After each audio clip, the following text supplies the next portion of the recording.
मेरे को मेरी मम्मी ने बचपन से सिखाया है कि सच बोलना चाहिए, honesty is the best policy. आप लोगों के घर पे किसी ने ऐसा कुछ कहा कभी कि सच बोलना चाहिए? मानते हो आप इस चीज़ को कि सच बोलना ही चाहिए सर, या आपके कोई डिफरेंट ओपिनियन है? तो अब मैं आपको केस सिनेरियो देता हूँ। रात हो रही है, आप जा रहे हो ऑफिस से घर मुंह लटका के कि आज भी बॉस ने इतना काम कराया, छुट्टी देता नहीं, एटसेट्रा एटसेट्रा। कोई नहीं है सड़क पे, सुनसान सड़क है, अंधेरा हो रहा है, ठीक है। और आप घर पहुंचने वाले हो थोड़ी देर में, सामने से एक लड़की आती है भागी भागी भागी, और उसके चेहरे पे पसीने पसीने आया, डरी हुई है बहुत, ठीक है। वो आपको देखती है और आपके पास ही गली थी, वो मुड़ जाती है, भाग जाती है, ठीक है। आपको समझ नहीं आ रहा कि क्या हो गया है। फिर आप सोचते हो कि ठीक है जो भी है, चलो घर चलो अपना। फिर आप देखते हो कि सामने से एक और बंदा आ रहा है, भागा भागा, हट्टा कट्टा, काला कलर, बड़ी बड़ी मूछें, और वो आपके पास आता है, रुकता है, पूछता है भाई साहब एक लड़की भाग रही थी यहाँ पे, आपने देखी है क्या? आप उसको देखते हो, आप देखते हो उसके हाथ में बहुत बड़ा सा चाकू, ठीक है। अब आपको पता है कि वो लड़की इधर गई, अब वो पूछ रहे हैं कि वो लड़की कहाँ गई है, तो आप क्या बोलोगे? नहीं पता। बताओ। सर कह रहे नहीं पता, आप बताओ आप क्या करोगे? उसके हाथ में चाकू है, आप उसको इग्नोर मार के चले जाओगे? क्यों नहीं कहेगा? कह भी सकता है, कुछ तो जवाब दोगे उसको। इग्नोर करके चले जाएंगे, मैडम बचपन से इग्नोर कर रही है बस, ऐसे थोड़ी होता है। आप बताओगे कि नहीं बताओगे? बस इतनी से नहीं बताओगे ना कि वो लड़की कहाँ गई, ठीक। अब बता दिया तो कुछ भी हो सकता है। तो फिर एक तरफ हम कहते हैं honesty is the best policy. तो यहाँ पे क्या सीन है, क्या हुआ? ये सिचुएशन के हिसाब से आपने अपने एथिक्स को चेंज कर लिया कि भाई किसी की जान बचाना ज़्यादा ज़रूरी है, ऑनेस्टी तो बाद में होती रहेगी, है ना। ऑनेस्टी के चक्कर में पता नहीं वो बेचारी लड़की मर जाए तो कुछ भी कर सकता है ये आदमी। इसको हम बोलते हैं एथिक्स, जो भी हमारा पर्सनल कैरेक्टर होता है, ठीक है। हमने पढ़ा कि भाई कॉन्फिडेंशियलिटी, इंटीग्रिटी एटसेट्रा एटसेट्रा, वो सब थे प्रोफेशनल एथिक्स। लेकिन एथिक्स का क्या मतलब होता है? वो वाले प्रिंसिपल्स, मोरल प्रिंसिपल जिनके हिसाब से एक इंसान एक्ट करता है, जिनके हिसाब से वो इंसान जवाब देता है, बिहेवियर होता है, ठीक है। एथिक्स का मतलब समझ में आ गया? पहले पेज पे आ जाओ एक बारी। ये बताते हैं कि एथिक्स होती है एक स्टेट ऑफ माइंड। फिर हमने लिखा हुआ है कि कुछ हर एक प्रोफेशन में भी एथिक्स की ज़रूरत होती है। ये पेज पूरा ब्लू है, और ब्लू पेज का मतलब आपको पता है क्या है? हाँ, ये चीज़ आपको याद नहीं करनी है, ये सिर्फ आपके स्टडी मैट में समझने के लिए बेटर है, तो मैंने डाल दिया ताकि आपको ऐसा भी ना लगे कि भैया ने कुछ कंटेंट काट दिया। आप कभी भी मिला सकते हो, और पेज नंबर भी आपके पूरे आ जाएंगे। सिर्फ आप इसको समझेंगे और आगे बढ़ेंगे, याद करने पे टाइम वेस्ट नहीं करेंगे, क्योंकि अपने पास याद करने का कंटेंट ऑलरेडी बहुत सारा है। बोलता है meaning of ethics. Ethics is a state of mind. The term ethics means moral principles which governs a person behaviour और his conducting of an activity. It is a state of mind to act or perform in accordance with moral principles. Ethics is the science of morals in human conduct. Such moral principles and rules of conduct impose obligations upon individuals. सारी बातों में घुमा फिरा के यही बोल रहा है कि ये गवर्न करता है एक पर्सन के बिहेवियर को, वो अपनी एक्टिविटी कैसे करेगा, ठीक है, किस सिचुएशन में कैसे परफॉर्म करेगा। ये एक साइंस ऑफ मॉरल्स है कि ह्यूमन कैसे कंडक्ट करते हैं अपने आप को। एंड ये जो मोरल प्रिंसिपल्स हैं, रूल्स हैं, ये एक बंदे के ऊपर ऑब्लिगेशन लगा देते हैं। जैसे कि अगर आपको कोई छोटा मोटा फ़ायदा हो रहा होगा तो भी आप सच बोल के अपना फ़ायदा छोड़ दोगे कि भाई चल ठीक है, मेरे को नहीं चाहिए 50 रुपये, तू अपना फ़ायदा, मतलब जो सच है वो सच है ना। ये एक ऑब्लिगेशन लगा देते हैं ह्यूमन के ऊपर कि भाई वो इस तरह से एक्ट करे। समझ रहे हो? इस पर ज़्यादा वैसे फोकस करने की ज़रूरत भी नहीं है, नॉर्मल सा। Need for professional ethics. Professional ethics की ज़रूरत क्या है?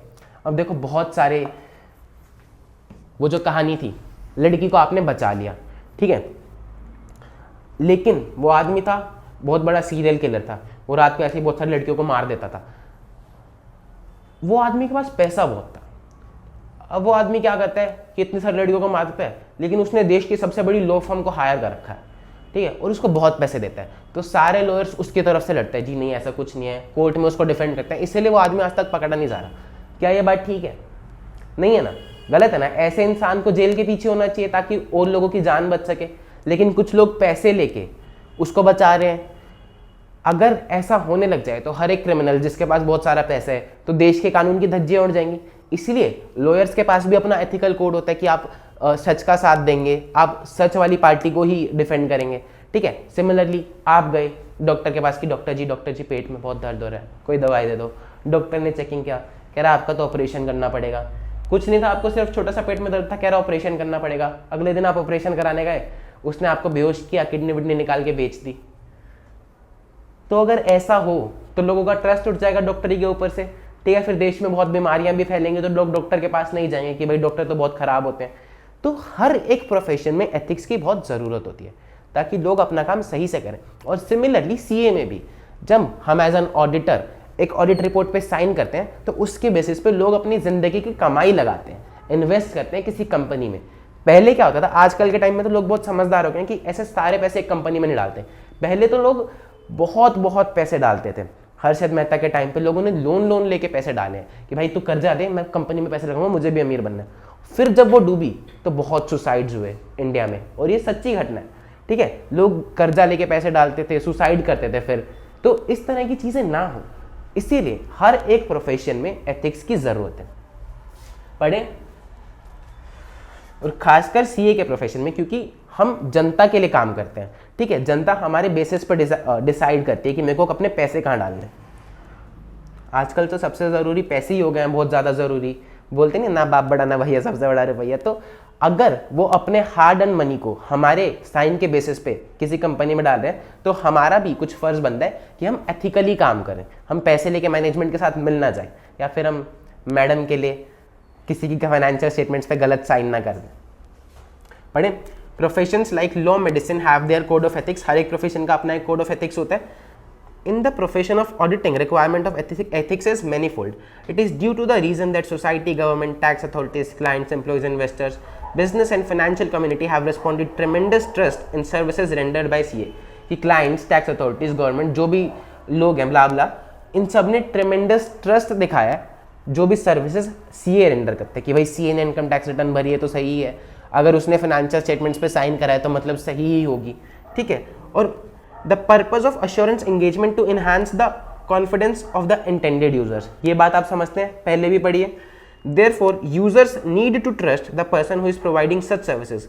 Professional ethics are based on morality.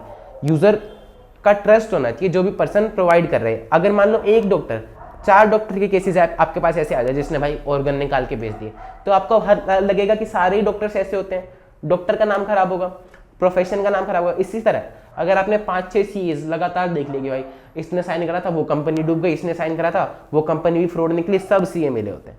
बातें ऐसी सुनी है आपने, है ना। तो यूजर्स को ट्रस्ट होना चाहिए जो बंदा सर्विसेज प्रोवाइड कर रहा है। इसलिए बोल रहे हैं कि professional ethics are based on morality. The respect and confidence enjoyed by a profession is dependent on the strictness and scrupulousness with which such ethics are adhered to by self discipline. ये बोल रहा है किसी भी profession की respect तभी रहती है जब स्ट्रिक्टली उस प्रोफेशन के कोड ऑफ एथिक्स को लोग फॉलो करते हैं, ठीक है। अगर सीए ऐसा कुछ भी साइन करेगा तो प्रोफेशन का नाम खराब हो जाएगा, आईसीआई बंद हो जाएगा। Accountancy profession has the responsibility to act in public interest. Professional ethics seeks to protect the interest of professional as a whole and act as a shield that enable us to command respect. इस line में कोई दिक्कत परेशानी कि हम सब लोगों के लिए काम करते हैं और इसलिए प्रोफेशनल एथिक्स हमारे लिए एज अ शील्ड काम करता है ताकि हम लोगों को रिस्पेक्ट बनी रहे। A CA, either in practice or in service, has to abide by ethical behavior. They are expected to follow the fundamental principles of professional ethics. हमें फंडामेंटल प्रिंसिपल्स फॉलो करने as a CA. Fundamental principle समझते हैं आप कौन से? Integrity, objectivity, confidentiality, professional behaviour, professional competence and due care, ये सब। Clients should be able to feel secure that there exists a framework of professional ethics which governs the principle of those services. Clients को ये भरोसा ना चाहिए कि भाई अगर इस बंदे ने कुछ किया तो इसको सजा मिलेगी, इसीलिए मैं इस पर ट्रस्ट कर सकता हूँ, वो अपना काम ठीक से करेगा, क्योंकि इसके पीछे एक मैकेनिज्म है जो कि इसको पेनलाइज करेगा अगर ये कुछ गलत करता है तो। ICAI require its member to comply with the principle of professional ethics while performing their duties. CAs, whether in practice or in service, are required to comply with the provisions of code of ethics. Any deviation from the ethical responsibility bring the disciplinary mechanism. Disciplinary mechanism होता है penalise करना, penalty लगाना कि हम आपकी membership cancel कर देंगे या फिर हम आपको साइनिंग अथॉरिटी छीन लेंगे आपसे, COP ले लेंगे आपसे, डिग्री कैंसिल कर देंगे, ये सब। into action against the CA which may result into fine, suspension of membership, removal of membership and other disciplinary actions। ठीक है। फिर है principle based approach versus rule based approach. वो जो डिसीजन आपने मुझे दिया कि सर हम तो नहीं बताएंगे कि वो लड़की कहाँ है, तो that was principle based approach. लेकिन अगर हम रूल बेस्ड अप्रोच फॉलो करते तो हम मानते कि honesty is the best policy, जो लिखा है वही करना चाहिए, तो हम बताते। ठीक है, ये है फर्क प्रिंसिपल बेस्ड अप्रोच और रूल बेस्ड अप्रोच में, कि आप स्पिरिट पे जाओ कि जो बात वो कहना चाहता है कि भाई सच बोलो, लेकिन सही सर्कमस्टांसेस में सच बोलो। सच बोलने से किसी का फायदा होता है, इसीलिए सच बोलो। ट्रस्ट बना रहे इसीलिए सच बोलो, इसीलिए मत सच बोलो कि किसी का मर्डर हो जाए। ये होती है स्पिरिट ऑफ एथिक्स। जो बात लिखी है सिर्फ वो नहीं, जो बात किस लिए लिखी है, उसका इंटेंशन क्या था बात का, उसको पकड़ते हुए जब आप फॉलो करते हो तो वो होता है स्पिरिट ऑफ एथिक्स। ठीक है। और दूसरी होती है रूल्स बेस्ड अप्रोच, कि भाई जो लिखा है वही करेंगे। समझ में आई बात? फॉर एग्जाम्पल, एक प्रोफेशनल एग्जाम्पल भी दे देता हूं मैं आपको, कि एसएस में लिखा है, एएस में लिखा है कि भाई आपको अपनी सारी इन्वेस्टमेंट डिस्क्लोज करनी है। ठीक है। अब मैनेजमेंट ने ये लिखा है कि हमने इस कंपनी में 10,000 करोड़ की इन्वेस्टमेंट करी, लेकिन कंपनी का नाम नहीं बताया।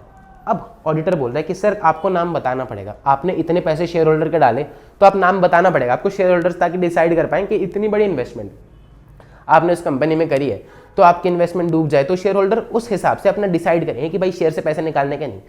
ये लिखा हुआ है, this is rule based approach. Management कह रही है कि सर बताने में दिक्कत नहीं है, लेकिन अभी वो डील पूरी फाइनलाइज हुई नहीं है। ठीक है, पैसे गए हैं, लेकिन हो सकता है वो डील कम भी हो जाए, खत्म भी हो जाए, अभी पूरी तरह से नहीं एग्रीमेंट बना, साइन नहीं हुआ। तो अगर हम बता देंगे तो हमारे कॉम्पिटिटर्स उसे पोच कर लेंगे, अप्रोच करेंगे और फिर कहेंगे हम आपको अक्वायर करते हैं ज़्यादा पैसे में। तो जो हम फायदा कराना चाह रहे हैं शेयर होल्डर्स का इन्वेस्टमेंट करके, वो फायदा हो नहीं पाएगा अगर हम नाम बता देंगे। तो अब आप क्या करोगे? आप उनको कहोगे कि ठीक है आपने ये तो बता ही रखा है कि इन्वेस्टमेंट करी है, इतने की करी है, तो आप नाम मत बताओ। ठीक है। तो आपने क्या करा? स्पिरिट ऑफ एथिक्स को फॉलो करा कि एक्चुअल में क्या था, फायदा कराना शेयर होल्डर्स का। उस रूल का मतलब क्या था? ताकि शेयर होल्डर्स एक इन्फॉर्म्ड डिसीजन ले पाए। लेकिन उस रूल को यूज करके आप शेयर होल्डर्स का ही नुकसान करा दोगे कि नाम डिस्क्लोज करा, वो डील हुई नहीं, जो शेयर होल्डर्स का प्राइस बढ़ सकता था वो बढ़ा नहीं। ठीक है। तो दो रूल्स हैं, एक सीए बोलेगा कि सर ठीक है आप मत डिस्क्लोज करो, उसने क्या फॉलो करा? Spirit of ethics.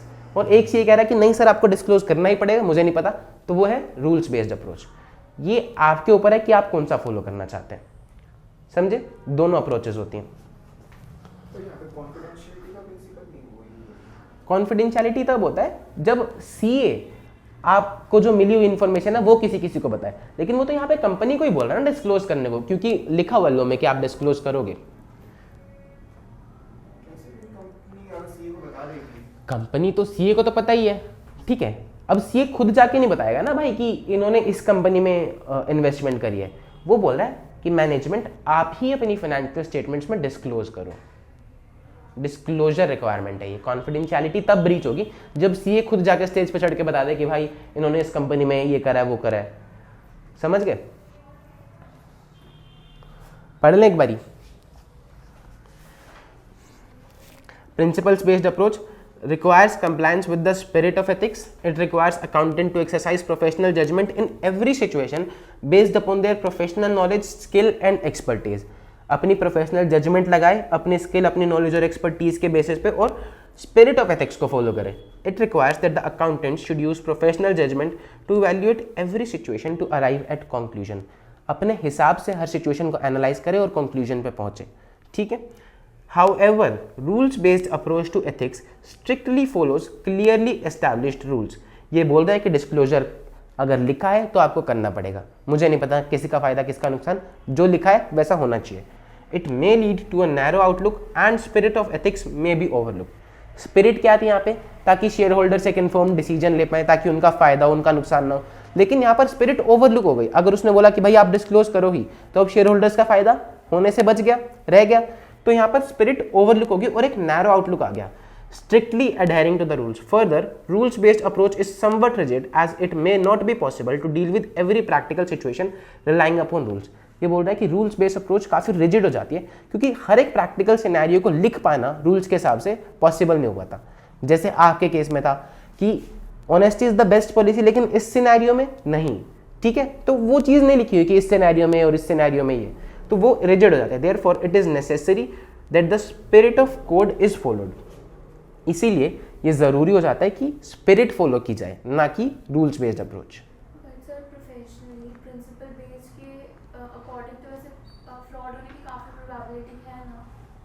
क्यों? क्या घुमाए मैनेजमेंट ऑडिटर को? अरे तो आप 5 साल पढ़ने के बाद सीए बनोगे, आपके पास बहुत सारा एक्सपीरियंस होगा अलग अलग जगह काम करने का, ऐसे ही थोड़ी मैनेजमेंट घुमा देगी। मैनेजमेंट को अपना काम पता है, तो आपको भी तो पता है, आप सीए बन के जा रहे हो तो आप एक्सपर्ट हो। ऐसे कोई भी थोड़ी ना किसी को घुमा दे। आर्टिकलशिप में तो चलो समझ भी आता है, मैनेजमेंट कुछ भी बोल दे, तो फिर प्रिंसिपल भी होता है, आपकी पूरी टीम भी होती है, आपकी पूरी टीम को घुमा देगी मैनेजमेंट कुछ भी बोल के। और वैसे भी हम अभी पढ़ेंगे, एक कहानी सुनाऊंगा मैं आपको डॉक्यूमेंटेशन के ऊपर। हर एक चीज़ का डॉक्यूमेंटेशन किया जाता है, वो वैलिड रीज़न लगता है तो ही हम उसको एक्सेप्ट करते हैं।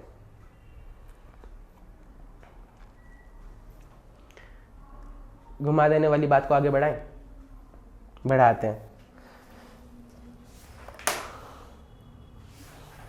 मैडम कह रही है अगर मैनेजमेंट घुमा देगी तो, देखो एक कॉन्सेप्ट होता है प्रोफेशनल स्केप्टिसिज्म का, वो बोलता है कि सीए को हर वक्त अलर्ट रहना चाहिए। प्रोफेशनल स्केप्टिसिज्म में एक सीए को क्वेश्चनिंग माइंड रखना चाहिए। मैनेजमेंट जो भी बोल रही है सामने से क्वेश्चन करना चाहिए कि क्या मैनेजमेंट सही बोल रही है। एक्सेप्ट नहीं कर लेना चाहिए कि भाई मैनेजमेंट तो राम राज्य चला रही है, जो बोल रही है सही बोल रही होगी, गलत क्यों बोलेगी। क्वेश्चनिंग माइंड रखना चाहिए। जो भी एविडेंस मैनेजमेंट दे रही है उसका क्रिटिकल असेसमेंट करना चाहिए और अलर्ट रहना चाहिए हर एक सिचुएशन के प्रति, ठीक है। जो भी कंपनी में चल रहा है क्या क्या होना चाहिए, क्वेश्चनिंग माइंड होना चाहिए, सोचना चाहिए, क्वेश्चन करना चाहिए जो भी मैनेजमेंट बात बता रही है, अलर्ट रहना चाहिए हर एक सर्कमस्टांसेस के प्रति। जैसे कि आपने इधर एंगेजमेंट लेटर पे साइन किया और उधर डायरेक्टर ने रेजिग्नेशन लेटर पे साइन किया, तो ये सिचुएशन कुछ गड़बड़ी दिखा रही है कि भाई उसने कुछ गड़बड़ी की होगी, अब ऑडिट हो रही है तो वो छोड़ के जा रहा है ना। तो ऑडिटर को अलर्ट रहना चाहिए। मैनेजमेंट आपको कुछ भी बता रही है तो कुछ भी नहीं मान लो, क्वेश्चन करो उसको, क्वेश्चनिंग माइंड होना चाहिए। और जो भी मैनेजमेंट एविडेंस दे रही है आपको तो उसका क्रिटिकल असेसमेंट करो, उसको एनालाइज करो कि भाई जो जीएसटी नंबर लिखा है उस पार्टी का वो सही भी है क्या नहीं है। आप चेक कर सकते हो जीएसटी पोर्टल पर जाके, जो बिल है वो असली है भी या नहीं है, ठीक है। जो ट्रांजैक्शन हुई है वो कोई इसका यार दोस्त भाई बंधु तो नहीं जिससे एक्सटर्नल कंफर्मेशन दिला रहा है। हमने कहा कि भाई बैंक से सर्टिफिकेट लेके आया तो खुद तो नहीं प्रिंट करके दे रहा है। तो क्रिटिकल असेसमेंट करना है, ऑडिट एविडेंस जो भी मैनेजमेंट उसको देती है, ये होता है प्रोफेशनल स्केप्टिसिज्म। क्या मेरे साथ बोलेंगे, क्वेश्चनिंग माइंड, बोलो, बीइंग अलर्ट और critical assessment of the audit evidence gathered.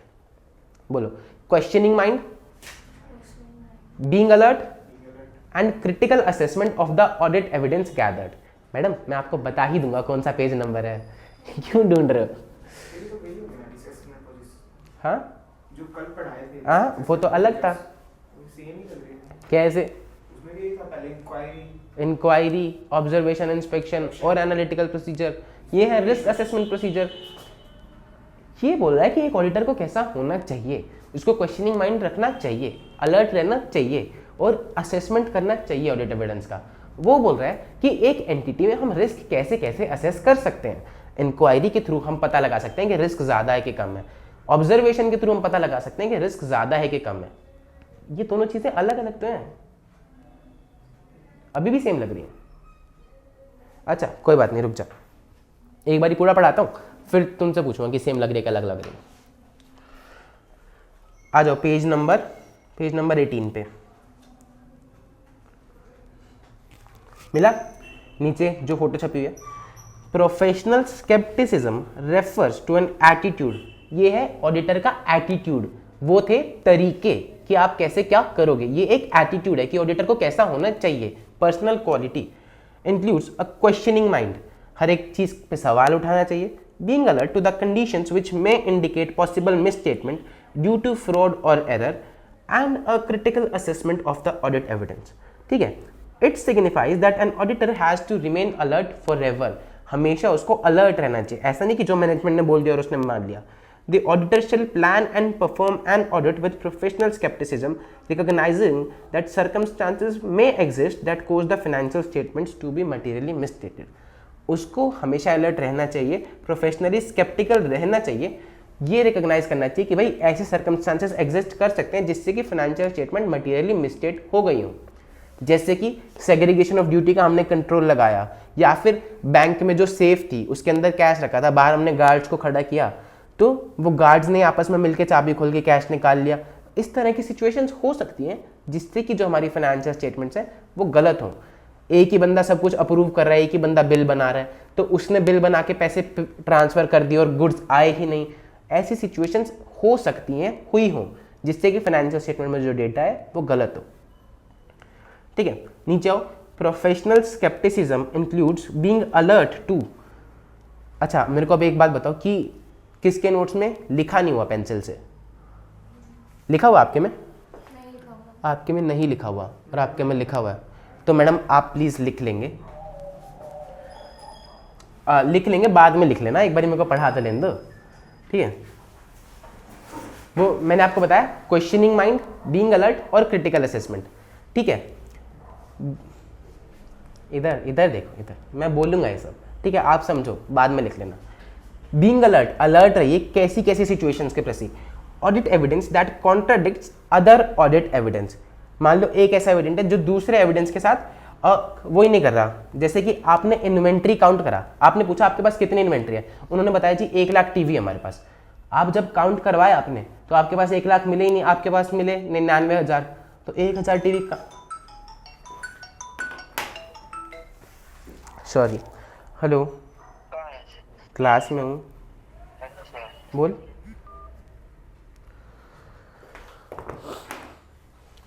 दो ऑडिट एविडेंस, एक ऑडिट एविडेंस जो आपने उनसे पूछा, जो उन्होंने बताया कि 1 लाख टीवी है, एक दूसरा ऑडिट एविडेंस जो आपने फिजिकल वेरिफिकेशन करवाई, 99,000 निकले। दोनों एविडेंस आपस में कॉन्ट्राडिक्ट कर रहे हैं, मैच नहीं कर रहे, ठीक है। तो ऐसी सिचुएशंस के प्रति आपको अलर्ट रहना चाहिए।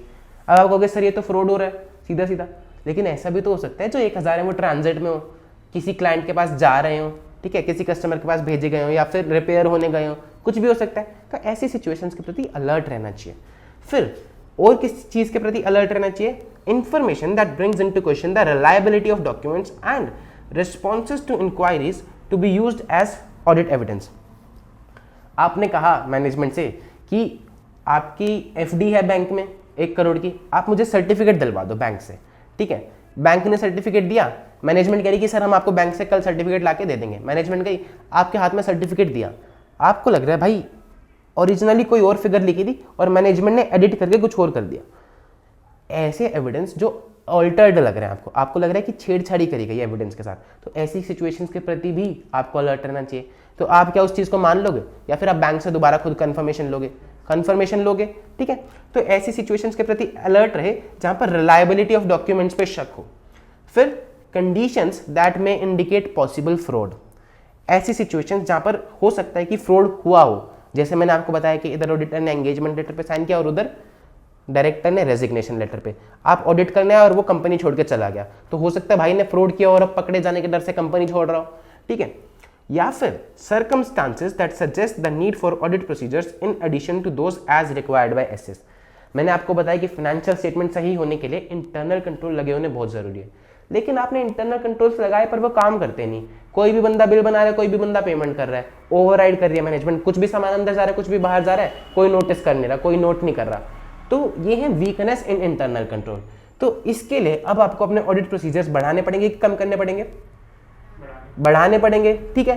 तो एसएस बोलता है कि आपको भाई ये 4 प्रोसीजर करने हैं, लेकिन आपको लग रहा है कि भाई वीकनेस कुछ ज़्यादा ही है, तो मैं अब ऑडिट प्रोसीजर्स बढ़ा दूंगा, सैंपल बढ़ा दूंगा, कंफर्मेशन बढ़ा दूंगा।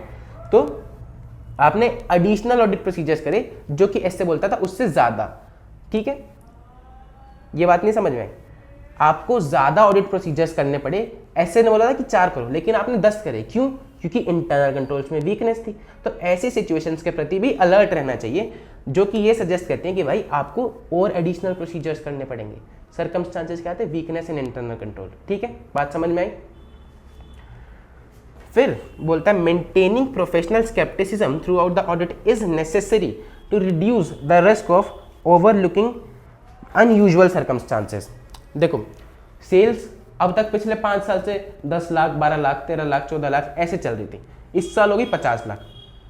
तो क्या ये एक अनयूजुअल सर्कमस्टांस है? लेकिन ऐसा भी तो हो सकता है कि कोई बड़ा क्लाइंट हो जिसने डील साइन कर ली हो सकता है, लेकिन आपको ओवरलुक नहीं करना है, ऐसा मान के नहीं चलना कि भाई कोई बड़ा क्लाइंट आ गया होगा, अपनी तरफ से अज्यूम कुछ भी नहीं करना। इसीलिए प्रोफेशनल स्केप्टिसिज्म मेंटेन करना जरूरी है, ताकि जो अनयूजुअल सर्कमस्टांसेस है वो आपकी नज़र से छूट ना जाए, ठीक है। और overgeneralising when drawing conclusions from the audit observations. For example, आपने बहुत सारे सैंपल्स मंगाए, अब छोटे छोटे अमाउंट में गड़बड़ी आ रही है, जो बड़े बड़े बिल्स हैं वो तो सही आ रहे हैं, लेकिन छोटे छोटे कुछ अमाउंट्स हैं, मान लो 500 वाला, 1000 वाला, 2000 वाला, उसमें कुछ कुछ दिक्कतें आ रही हैं, आपका मैच नहीं कर रहा अमाउंट, ठीक है। तो आप इन सबको ओवर जनरलाइज ना कर दो कि ठीक है भाई छोटे में ही तो दिक्कत है, वो तो मटेरियल ही नहीं है, बड़े वाले मटेरियल होते हैं तो उसमें तो सब कुछ ठीक ही है। हो सकता है छोटी छोटी गलतियां मिलकर बहुत सारी गलतियां और फिर वो मटेरियल अमाउंट बन जाए, ठीक है। तो maintaining professional scepticism is necessary, ताकि आप ओवर जनरलाइज ना कर दो। And last is using inappropriate assumptions in determining the nature, timing and extent of the audit procedures and evaluating the results thereof। कि आप मान के बैठे हो कि भाई क्लाइंट तो राम राज्य चला रहा है और जो भी बोलेगा सच बोलेगा, ठीक है, उसने जो डॉक्यूमेंट दिया आपने कहा जी सर लाइए, हमने मान लिया। ऐसी चीज़ें आप ना करें, इसलिए आपको प्रोफेशनल स्केप्टिसिज्म मेंटेन करना ज़रूरी है। कोई डाउट, दिक्कत, परेशानी आता, बात समझ में आ रही है? फिर लास्ट में बोलता है कि is necessary, professional skepticism is necessary to the critical assessment of the audit evidence. It also includes consideration of the sufficiency and appropriateness of audit evidence, कि आपका जो audit evidence है वो sufficient भी होना चाहिए और appropriate भी होना चाहिए। ये बात आपने कहीं पढ़ी है पहले? कहाँ पढ़ी है? चैप्टर 1 में पढ़ी है, और मैंने आपको बताया था कि ऑडिट में कैसा एविडेंस होता है? Sufficient and appropriate. रिव्यू में कैसा एविडेंस होता है? बोलो बोलो, चार बार चिल्ला चिल्ला के बात बताई थी। रिव्यू में कैसा एविडेंस होता है? सफिशिएंट एंड एप्रोप्रिएट ही होता है। और assurance engagement, prospective financial information का जब अश्योरेंस देते हैं तो वहां कैसा एविडेंस लेंगे? एग्जैक्टली, एविडेंस में हमेशा सफिशिएंट एंड एप्रोप्रिएट एविडेंस ही लेंगे। अगर आपने अपना एविडेंस ही ढीला छोड़ दिया तो फिर आप बात किस बेसिस पे करोगे, ठीक है। तो एविडेंस कहीं पे भी हो हमेशा सफिशिएंट एंड एप्रोप्रिएट, ठीक है। ये बोलता है consideration of sufficiency and appropriateness of evidence, और फिर नीचे red keywords, in case of doubt, अगर उसको कहीं भी किसी भी चीज़ में डाउट आता है, रिलायबिलिटी ऑफ इन्फॉर्मेशन में, या फिर कोई भी पॉसिबिलिटी लगती है फ्रॉड की, तो ही शुड इन्वेस्टिगेट फर्दर, और ज़्यादा डीप में जाना चाहिए। जब उसको लग रहा है कि भाई मैनेजमेंट उल्टे सुल्टे सवाल के जवाब दे रही है, तो वो अपने ऑडिट प्रोसीजर्स बढ़ाएगा, फर्दर इन्वेस्टिगेशन करेगा कि भाई ऐसा क्यों है। उसको लग रहा है कि भाई मैच नहीं कर रही, कि भाई सेल्स बहुत ज़्यादा है पर परचेज कम है, तो वो देखेगा कि भाई क्या हुआ इसके पीछे, फर्दर इन्वेस्टिगेट करेगा, ऑडिट प्रोसीजर्स बढ़ाएगा, ठीक है। एक बार ही पढ़ो इसको, और एक लाइन जो है लास्ट वाला पैराग्राफ ये बोल रहा है, the auditor cannot be expected to disregard the past experience of the honesty and integrity of entities management and DCWG। अब सर गए ऑडिट करने, सर कह रहे हैं प्रोफेशनल स्केप्टिसिज्म, मैनेजमेंट कह रही है सर ये डेटा, कह रहा शक हो रहा है मुझे तुम पे, झूठा लग रहा है तुम्हारा डेटा। मैनेजमेंट कह रही है सर आप एविडेंस ले लो, एविडेंस दिया, कह रहा है झूठे एविडेंस तो नहीं है, खुद तो नहीं बना के लाए, बता दो साफ साफ। मैनेजमेंट कह रही है सर हम आपके साथ ना 5 साल से काम कर रहे हैं, आज तक हमारा कोई फ्रॉड नहीं निकला, आपको क्या हो गया? कह रहा मुझे नहीं पता, प्रोफेशनल स्केप्टिसिज्म सर ने आज ही पढ़ाया, तो आज से मैं तुम पे बहुत शक करूंगा। ये बोल रहा है कि प्रोफेशनल स्केप्टिसिज्म का मतलब ये नहीं है कि आप पास्ट एक्सपीरियंस को डिसरिगार्ड ही कर दो बिल्कुल ही। मैनेजमेंट अगर इतने सालों से सही काम कर रही है तो आप बिल्कुल ही उनको ऐसे मत देखो कि बहुत ही ज़्यादा कुछ ना कुछ गड़बड़ करी है, कुछ तो गड़बड़ है। आप उसको भी कंसिडरेशन में लाओ और उसके हिसाब से अपनी जजमेंट लगाओ कि कितना स्केप्टिकल होना और कितना नहीं। समझ गए? एक बारी प्लीज़ पढ़ लो और मुझसे पूछ लो कोई भी डाउट, दिक्कत, परेशानी।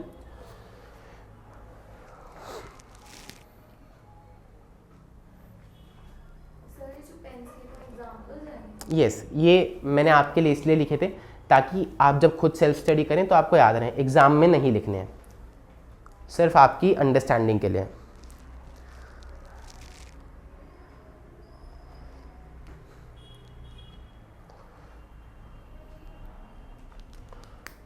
दस एग्जाम्पल मैं इसलिए नहीं देता क्लास में एक एक चीज़ के, ताकि मैं एक ही देता हूँ ताकि वो चीज़ आपको याद रह जाए, और इसीलिए मैं वो लिख भी देता हूँ।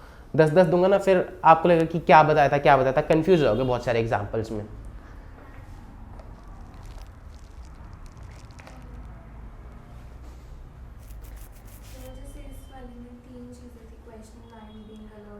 Critical assessment. हाँ, और इसमें आगे ना ज़्यादा लिखा हुआ है बीइंग अलर्ट के बारे में, ऐसा कुछ इम्पोर्टेंट जाना है। हाँ, वो बता रहा है कि बीइंग अलर्ट किन किन सिचुएशंस के प्रति आपको रहना चाहिए। फिर उसने 4 एग्जाम्पल दिए और फिर उसने बताया कि प्रोफेशनली स्केप्टिकल आपको क्यों होना चाहिए, ताकि आप ओवरलुक ना कर दो, ओवर जनरलाइज ना कर दो।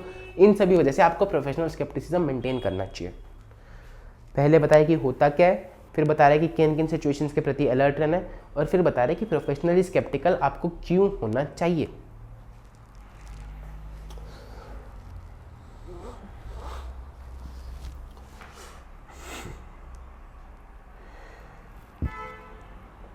बहुत ही ज़्यादा इंपॉर्टेंट टॉपिक है, प्लीज़ इसको एक बार अच्छे से पढ़ लो। कहीं भी कोई डाउट, दिक्कत, परेशानी तो मुझसे पूछ लो।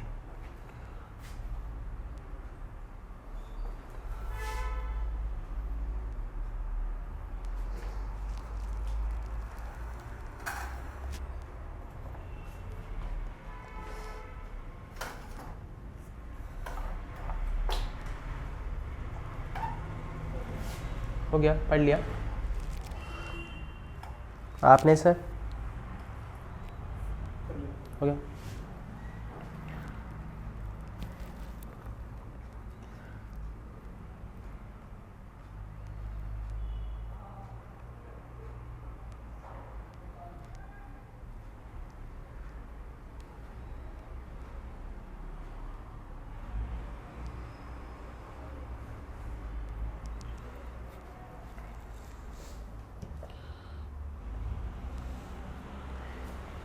अब मैंने आपको क्लास शुरू करने से पहले पूछा था कि रेस्पॉन्सिबिलिटीज ऑफ मैनेजमेंट क्या होती है, दोनों सुनाओगे एक एक बार बताओ। ऑडिटर को सारी इंफॉर्मेशन देना जो इवेंट है। हाँ, लिखा क्या था उसमें, बताओ मैडम, आप बताओ। Preparation and presentation of preparation and presentation of financial statements, disclosure of internal statements. है डिस्क्लोजर ऑफ इंटरनल कंट्रोल जैसा कुछ नहीं है।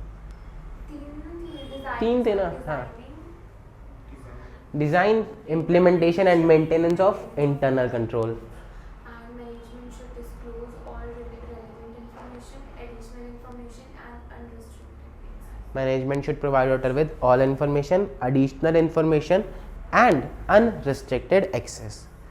ठीक है, ये थी रिस्पॉन्सिबिलिटीज ऑफ मैनेजमेंट, ये आपको समझ में आती है। अब एक है एसए 210। देखो आपकी जो एसए है ना, वो इस तरह से डिज़ाइन है कि वो हर एक एस्पेक्ट को कवर करते हैं। तो एसए 210 आपको बोलता है कि एसए 210 का नाम है agreeing the terms of engagement. बोलोगे मेरे साथ, agreeing the terms of engagement. ठीक है, बोलो, agreeing the terms of engagement. Engagement बोले तो, By degree of confidence जो है। एंगेजमेंट बोले तो कॉन्ट्रैक्ट जो भी मैनेजमेंट ने और हमने किया है, ठीक है, उसकी टर्म्स को अग्री करना बताता है एसए 210। ठीक है, सबसे पहले ऑडिटर क्या अग्री करेगा? पेज नंबर, इस पे आ जाओ, पेज नंबर 20 पे।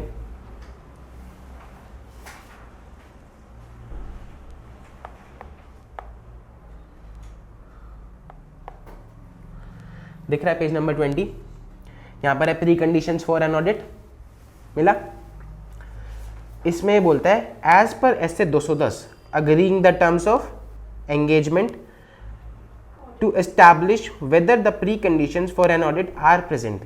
ये बोलता है कि ऑडिटर को देखना चाहिए कि प्री कंडीशंस प्रेजेंट है क्या नहीं है। क्या प्री कंडीशंस है? यानी कि कुछ कंडीशंस ऑडिट शुरू करने से पहले, सबसे पहले ऑडिटर देखेगा कि एफआरएफ जो है वो एक्सेप्टेबल है क्या नहीं है। अगर मैं कंपनी का ऑडिट करने आया हूँ तो शेड्यूल 3 के हिसाब से बना रखे ना अकाउंट्स, पार्टनरशिप के हिसाब से तो नहीं बना रखे, कैश बेसिस पे तो नहीं बना रखे। ठीक है, वो देखेगा कि एफआरएफ एक्सेप्टेबल है क्या नहीं है। दूसरा, मैनेजमेंट अपनी रिस्पॉन्सिबिलिटीज को एक्नॉलेज करती है और अंडरस्टैंड करती है, समझती भी है और मानती भी है। ठीक है, और क्या क्या रिस्पॉन्सिबिलिटीज थी मैनेजमेंट की, नीचे देखो, preparation of financial statements, design of internal control, फिर to provide auditor with all information, additional information and unrestricted access. ये सब रिस्पॉन्सिबिलिटीज थी मैनेजमेंट की। तो क्या हुई प्री कंडीशंस? सबसे पहले ये देखेगा कि एफआरएफ एक्सेप्टेबल है या नहीं है। दूसरा, मैनेजमेंट अपनी रिस्पॉन्सिबिलिटी को समझती भी है और मानती भी है, एक्नॉलेजेस एंड अंडरस्टैंड्स। ठीक है, फिर उन्होंने बताया रिस्पॉन्सिबिलिटी ऑफ मैनेजमेंट है क्या। इजी, कोई डाउट, दिक्कत, परेशानी? फिर ये बोलता है कि आप जब एंगेजमेंट लेटर दोगे तो उसमें क्या क्या चीज़ें इंक्लूड होनी चाहिए। देखो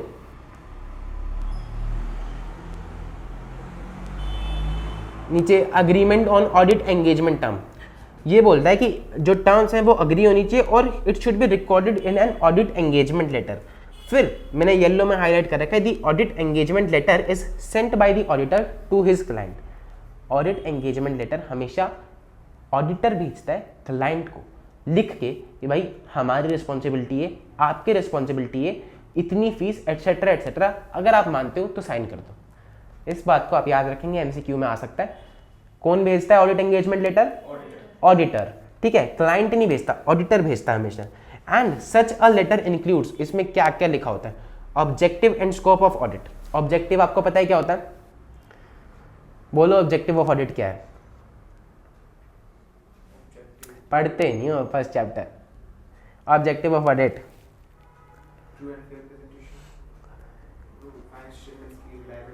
आते हैं, ऑब्जेक्टिव बताते हैं आपको। स्कोप पता है आपको? Scope of audit, coverage of all aspects etcetera. ठीक है, ऑब्जेक्टिव होता है ओपिनियन देना, ओपिनियन कि फाइनेंशियल स्टेटमेंट्स प्रिपेयर हैं एफआरएफ के हिसाब से क्या नहीं। और क्या लिखेगा? ऑब्जेक्टिव एंड स्कोप लिख दिया कि ऑडिट क्या है, क्या क्या कवर करेंगे। रिस्पॉन्सिबिलिटीज ऑफ ऑडिटर कि हमारी क्या रिस्पॉन्सिबिलिटीज है। रिस्पॉन्सिबिलिटीज ऑफ मैनेजमेंट कि आपकी क्या क्या रिस्पॉन्सिबिलिटीज है।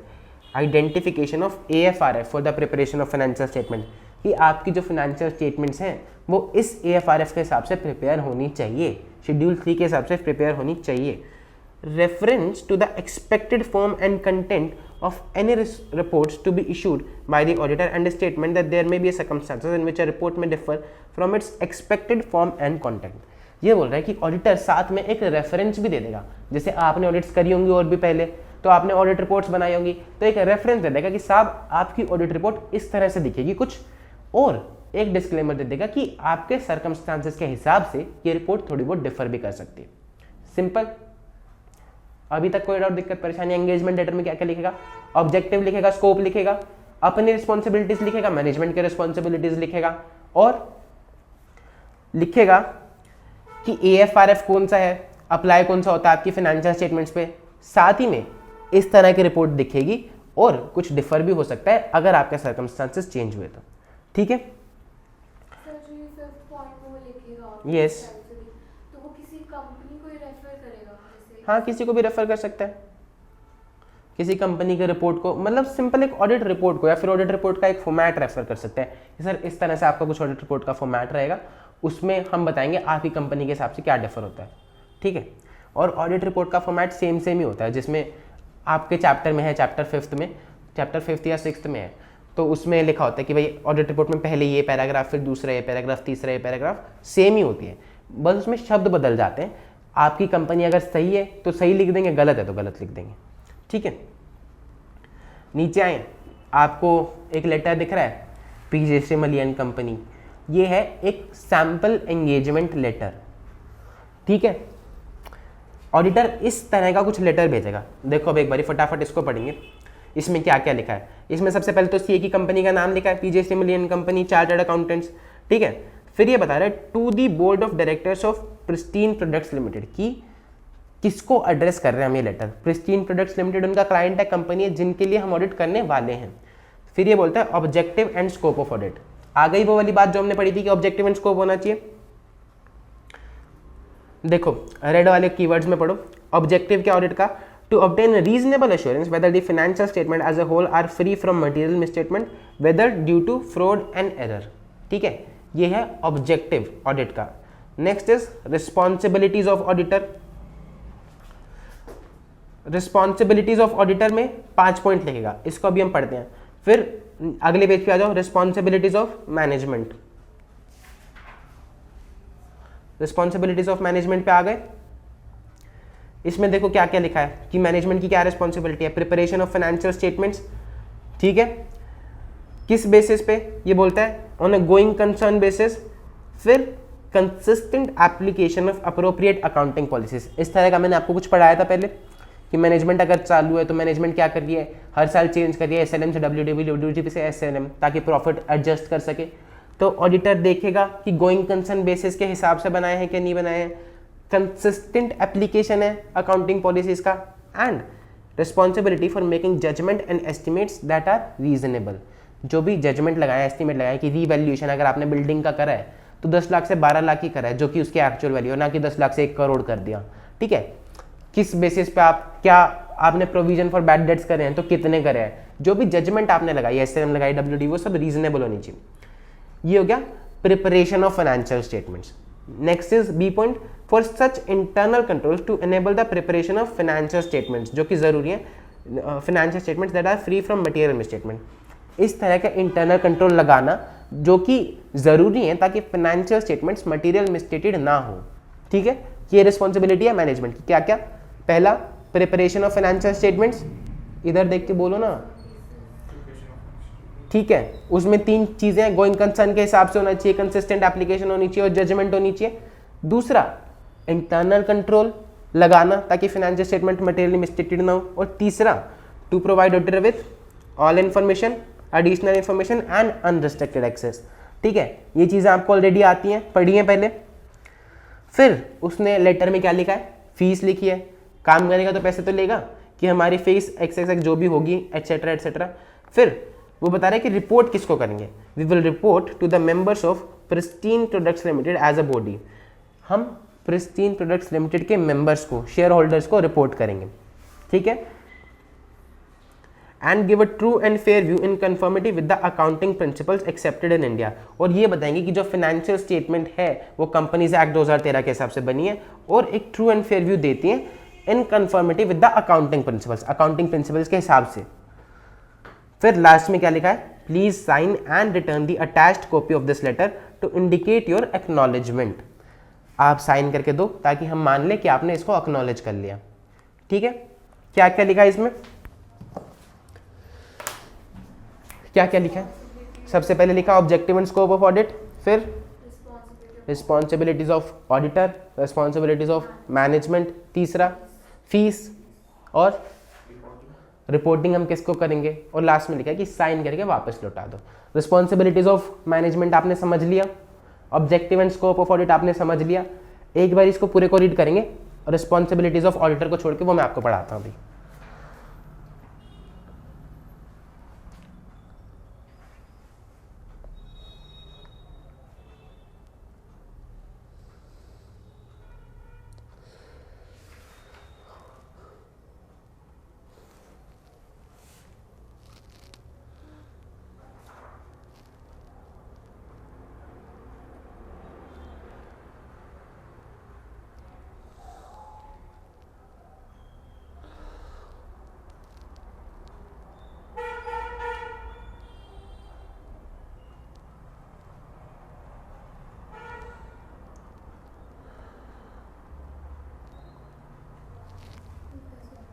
पढ़ भी लिया?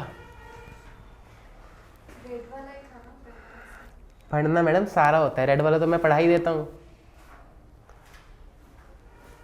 अगर सारा पढ़ोगे तभी तो पूछोगे, और कोई डाउट दिक्कत परेशानी होगी तो।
देखो एक बार रिस्पॉन्सिबिलिटीज ऑफ ऑडिटर पढ़ लें।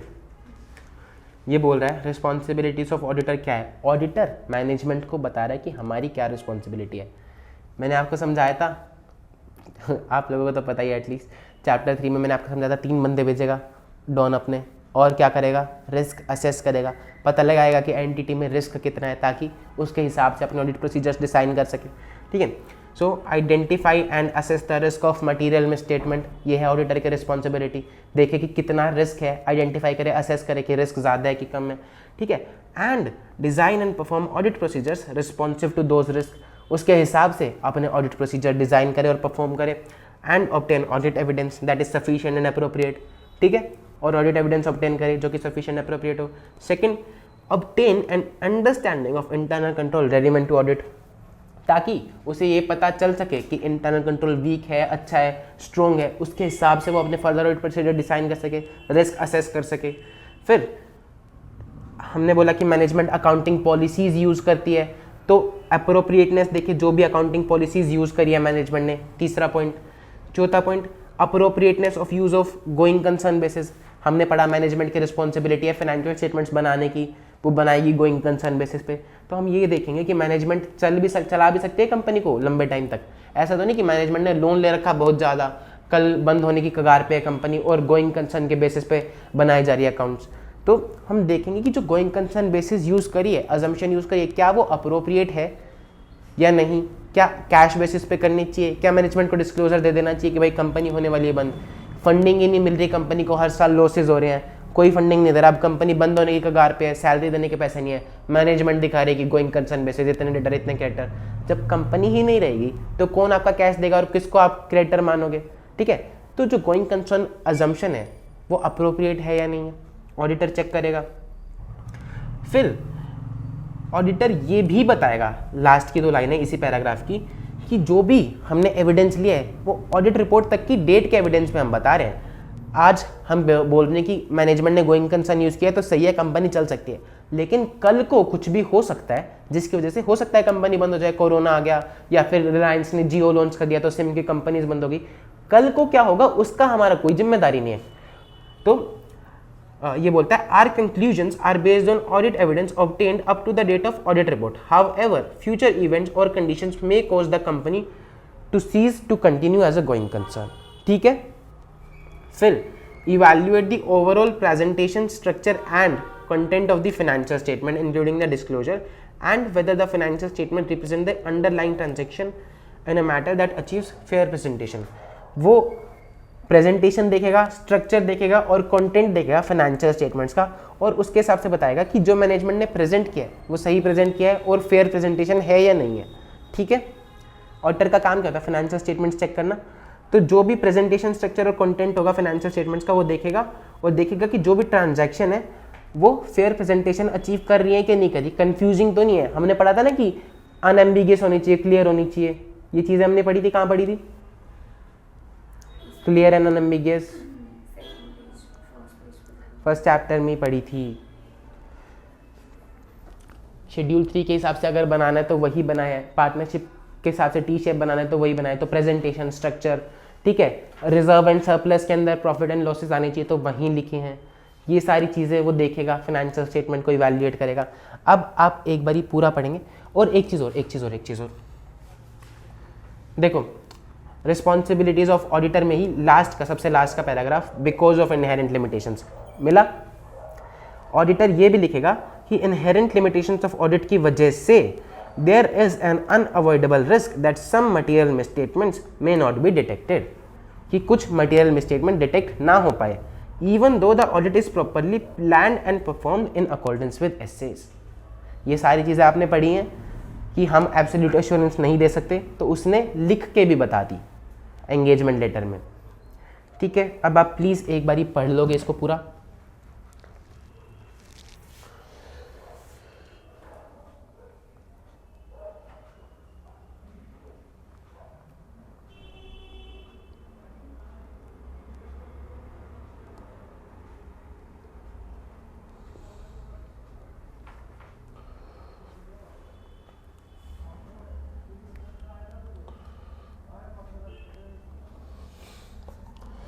अब मैं आपसे सिर्फ 2 सवाल पूछूंगा और फिर आपकी छुट्टी कर दूंगा,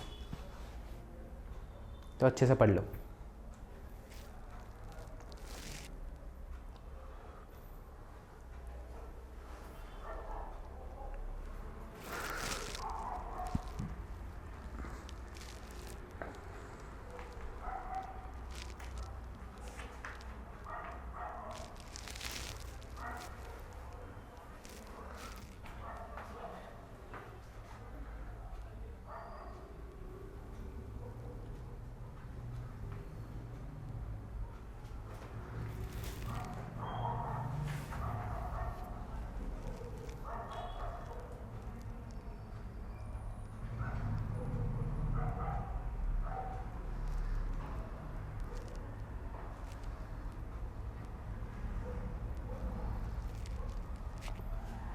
पढ़ लिया? सवाल पूछूं?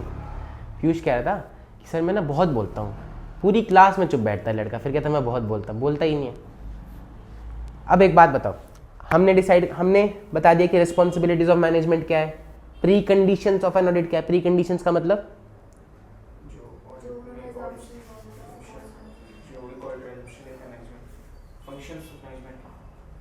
Pre conditions of an audit का क्या मतलब है? हिंदी भाषा में इजी समझा दो। मैनेजमेंट के फंक्शंस नहीं है। प्री कंडीशन का क्या मतलब हुआ? मतलब जैसे उन्होंने assume करा कि हम गोइंग कंसर्न पे चलेंगे, तो ये उनकी शायद प्री कंडीशन है।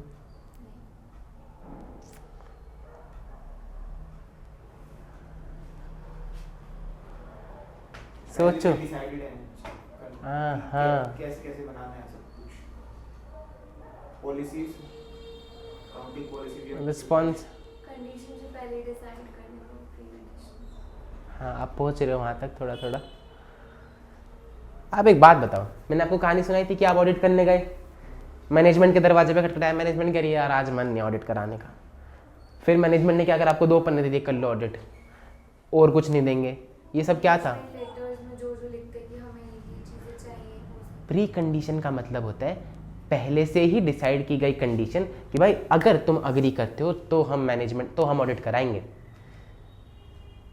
कि मैडम आपसे पूछेगी कि सर अगर आप ये चीज़ अग्री करते हो, मेरे को हर साल ट्रिप पे लेके जाओगे तो मैं आपसे शादी करूंगी, फालतू बकवास नहीं करोगे, मेरे को घुमाने लेके जाओगे तो मैं आपसे शादी करूंगी, मेरे को डांटोगे नहीं तो मैं आपसे शादी करूंगी। ये है प्री कंडीशंस, कि कोई भी काम शुरू करने से पहले जो भी कंडीशंस लगाई गई हैं वो होती हैं प्री कंडीशंस। अगर प्री कंडीशंस अग्री होती हैं तो वो काम होता है, ठीक है।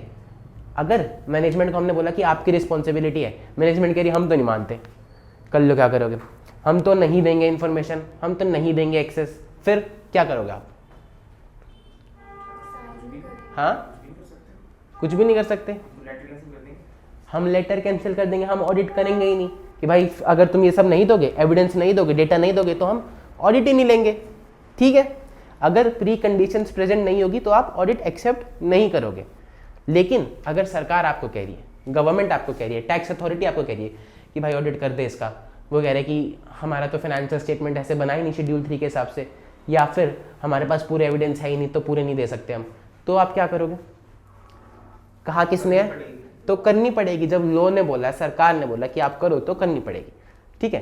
तो 2 सवाल क्या था कि अगर प्री कंडीशंस प्रेजेंट ना हो तो क्या होगा, हम ऑडिट एक्सेप्ट नहीं करेंगे, but unless required by law. पहले तो हम मैनेजमेंट से पूछेंगे कि भाई क्यों नहीं दोगे इन्फॉर्मेशन, क्यों नहीं दोगे डेटा, ऑडिट करानी है ना तुमको। हम पहले डिस्कस करेंगे मैनेजमेंट के साथ, फिर हम डिटरमाइन करेंगे कि क्या निकल रहा है, हमें ऑडिट करनी चाहिए एक्सेप्ट कि नहीं करनी चाहिए। अगर लॉ बोल रहा है तो हम करेंगे, अदरवाइज नहीं करेंगे। मैनेजमेंट कह रही है कि ठीक है सर, हम डेटा बना देंगे, फाइनेंशियल स्टेटमेंट्स दे देंगे, एविडेंस दे देंगे, लेकिन आप हमारा परचेज डिपार्टमेंट चेक नहीं करोगे, आप हमारा सेल्स डिपार्टमेंट चेक नहीं करोगे। ऑडिटर कह रहे कैसे? सेल्स से तो टर्नओवर निकलती है, टर्नओवर तो मेजर सबसे बड़ा पोर्शन होता है टर्नओवर, उसके बेसिस पे तो लोग डिसाइड करेंगे कि पैसे डालने के नहीं डालने। टर्नओवर क्यों नहीं चेक करनी, सेल्स डिपार्टमेंट क्यों नहीं चेक करना? कह रही नहीं सर, बस हम वो चेक नहीं करने दे सकते, आप कुछ भी चेक करो। तो अब क्या होगा, आप अपनी ओपिनियन दे पाओगे फाइनेंशियल स्टेटमेंट्स के ऊपर कि सही है कि नहीं है? नहीं दे पाओगे ना, क्योंकि आपने कुछ चीज़ें चेक करी ही नहीं, तो आप उस पर ओपिनियन दोगे कैसे? तो इसको हम बोलते हैं डिस्क्लेमिंग एन ओपिनियन, कि आप ये लिख रहे हो कि भाई मैंने ये चीज़ चेक नहीं करी तो मैं बता ही नहीं पा रहा कि फाइनेंशियल स्टेटमेंट सही है कि नहीं है, मैनेजमेंट ने चेक ही नहीं करने दी। इसको बोलते हैं डिस्क्लेमिंग एन ओपिनियन। छोड़ दे भाई नोट्स को, मैं बता दूंगा कौन से पेज पे। डिस्क्लेमिंग एन ओपिनियन समझ में आया? अब इस केस में आप क्या करोगे, जब मैनेजमेंट आपको पहले ही बता रही है देखो हम ये देंगे, परचेज और सेल डिपार्टमेंट हम चेक नहीं करने देंगे, अब क्या करोगे आप? हाँ, अगर लो ने बोला तो हम एक्सेप्ट कर लेंगे, अगर लो ने नहीं बोला तो हाँ, तो हम ऑडिट एक्सेप्ट नहीं करें। 2 चीज़ें अलग अलग, एक है प्री कंडीशंस, मैनेजमेंट बोल रहा है हम ये चीज़ें तो दे देंगे आपको, इन्फॉर्मेशन चाहिए, एडिशनल इन्फॉर्मेशन चाहिए और अनरिस्ट्रिक्टेड एक्सेस भी देंगे, वो होती है प्री कंडीशन, वो अग्री करेगी। लेकिन फिर वो कह रही है कि सिर्फ 2 डिपार्टमेंट का नहीं देंगे, सारी प्री कंडीशंस अग्री है, सिर्फ 2 डिपार्टमेंट को चेक नहीं करने देंगे। लिमिटेशन लगा रही है आपके स्कोप पे कि आप ये चेक नहीं करोगे, तो फिर आप सेम करोगे कि आप ऑडिट एक्सेप्ट नहीं करोगे, अगर लो बोल रहा है तो करोगे, ठीक है। पेज नंबर 21,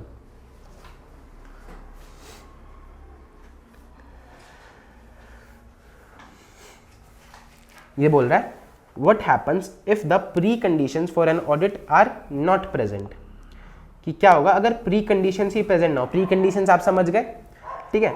वो फिर कह रहा है अगर प्री कंडीशंस प्रेजेंट नहीं होगी, the auditor shell discuss the matter with management, कि भाई क्या समस्या है, क्यों नहीं दे पा रहे हो, ठीक है। And unless required by law regulation to do so, the auditor shall not accept the proposed audit engagement. जब तक लॉ ने नहीं बोला तब तक ऑडिटर को एक्सेप्ट नहीं करनी चाहिए। कब कब नहीं करनी चाहिए, क्या प्री कंडीशंस थी, अगर ऑडिटर को लगता है कि जो एफआरएफ है वो अनएक्सेप्टेबल है, कुछ और ही एफआरएफ लगा के फाइनेंशियल स्टेटमेंट्स बना रखे हैं, या फिर मैनेजमेंट अग्री नहीं कर रही अपनी रिस्पॉन्सिबिलिटीज के साथ, जो कि है preparation of financial statement, internal control, access to all information and unrestricted access, ठीक है। अगर मैनेजमेंट ये सब अग्री नहीं करती है या फिर एफआरएफ ही गलत है, इन केसेस में ऑडिटर एक्सेप्ट नहीं करेगा unless required by law. But sir अगर उसने एक्सेप्ट कर लिया और उसके बाद कर रहे हो कि नहीं, वो आपको कल की क्लास में बताएंगे कि मैनेजमेंट आई आपके पास और सर चेंज कर दो प्लीज़ कुछ कुछ, लेकिन आज ये वाला समझ में आ गया अभी, ठीक है। Limitation on scope prior to audit engagement acceptance, अभी आपने एक्सेप्ट नहीं करा, उन्होंने कहा कि प्री कंडीशंस ठीक है, हमने एफआरएफ सही लगाया, हम अपनी रिस्पॉन्सिबिलिटीज भी मानते हैं, समझते हैं, इन्फॉर्मेशन देंगे, सारी देंगे, एक्सेस भी देंगे, लेकिन सर आप 2 डिपार्टमेंट चेक नहीं कर सकते। लिमिटेशन लगा दी स्कोप पे, ठीक है। इफ मैनेजमेंट और TCWG impose a limitation in terms of a proposed audit engagement such that the auditors believe that the limitation will result in auditor disclaiming an opinion, कि आखिर में ऑडिटर को disclaimer देना पड़ेगा ओपिनियन के basis पे कि यार मैंने ये चीज़ें चेक नहीं करी तो मैं बता नहीं सकता कि फाइनेंशियल स्टेटमेंट सही है क्या नहीं है। 3 ही चीज़ें तो लिख सकता है ना ऑडिटर, की फाइनेंशियल स्टेटमेंट गलत है, सही है, या फिर मैं नहीं बता सकता कि सही है क्या गलत है क्योंकि चेक कर नहीं पाया मैं। अगर ऑडिटर को लगता है कि आखिर में मुझे यही ओपिनियन देनी पड़ेगी कि मैं बता नहीं सकता, तो फिर उसको ऑडिट एक्सेप्ट करनी नहीं चाहिए, ठीक है। The auditor shall not accept such a limited engagement as an audit engagement unless required by law और रेगुलेशन टू डू सो। अब देखो मैनेजमेंट बोल रही है कि सर ठीक है आप चेक कर लेना, सब चेक कर लेना, लेकिन सिर्फ ये जो 4 क्रेडिटर्स है ना इनको चेक नहीं करने देंगे, इनसे बात नहीं करने देंगे, क्योंकि इन्होंने हमारे ऊपर कर रखा केस, हमने इनके ऊपर कर रखा केस और वो चल रहा है कोर्ट में, तो आप कुछ भी इनसे जांच पड़ताल करोगे तो हमारा केस कमजोर हो जाएगा, बाकी आप सब कुछ चेक कर लो। तो क्या इसमें आपको डिस्क्लेमर देना पड़ेगा? नहीं, आपने पूरी फाइनेंशियल स्टेटमेंट्स चेक कर ली, सारे डिपार्टमेंट्स चेक कर लिए, सिर्फ 4 लोग थे, 4 बैलेंसेस, क्रेडिटर में से कुछ 4 क्रेडिटर्स जिनको आप चेक नहीं कर पाए, तो आप लिख सकते हो ना कि मैंने सब कुछ चेक कर लिया, सब सही है सिवाय इन 4 चीज़ों के। डिस्क्लेमर देना तब हुआ जब आप कहो कि फाइनेंशियल स्टेटमेंट सही है क्या नहीं है हम बता नहीं पा रहे क्योंकि हम चेक नहीं कर पाए। यहाँ पर परचेज और सेल्स डिपार्टमेंट बहुत मेजर डिपार्टमेंट है, इनका इंपैक्ट पूरी फाइनेंशियल स्टेटमेंट्स पे है, तो इसीलिए आप नहीं बता सकते कि फाइनेंशियल स्टेटमेंट सही है क्या नहीं है। लेकिन एक डिपार्टमेंट क्रेडिटर में से सिर्फ कुछ 4 क्रेडिटर्स को आप चेक नहीं कर पा रहे, तो आप बता सकते हो कि भाई सब कुछ ठीक है सिवाय इन 4 के जो हमने चेक नहीं करे, ठीक है। यहाँ पर डिस्क्लेमर नहीं हुआ जब वो बता ही ना पाए कि कुछ ठीक है कुछ गलत है, क्योंकि वो चेक ही नहीं कर पाए, उसके रिस्ट्रिक्शन लगा दी स्कोप पे। फॉर एग्जांपल एक कंपनी है रिलायंस, उसकी बहुत सारी सब्सिडरीज हैं, तो जियो पे चल रहा मान लो कोई केस, और रिलायंस के अंबानी जी कह रहे हैं कि आप सब सब्सिडरीज चेक कर लो, ट्रेंड्स कर लो, ज्वेल्स कर लो, एटसेट्रा, रिलायंस फ्रेश कर लो, सब चेक कर लो, जियो को छोड़ दो क्योंकि सेबी ने उस पर केस चला रखा और वो नहीं चेक कर। अब ऑडिटर जब रिपोर्ट देगा तो वो बताएगा कि ये सब सब सब सब सही है, सिर्फ एक जियो को हम चेक नहीं कर पाए, तो स्पेशली जियो के लिए वो इशू करेगा एक डिस्क्लेमर, लेकिन रिलायंस एज अ कंपनी के लिए वो रिपोर्ट इशू करेगा जो उसको नॉर्मली करनी होगी, और एक चीज़ लिख देगा कि जियो इसमें इंक्लूडेड नहीं है, जियो को हम चेक नहीं कर पाए। समझ गए? ठीक है, अब तक कोई डाउट दिक्कत परेशानी? आपकी क्लास हम यहीं तक रखते हैं।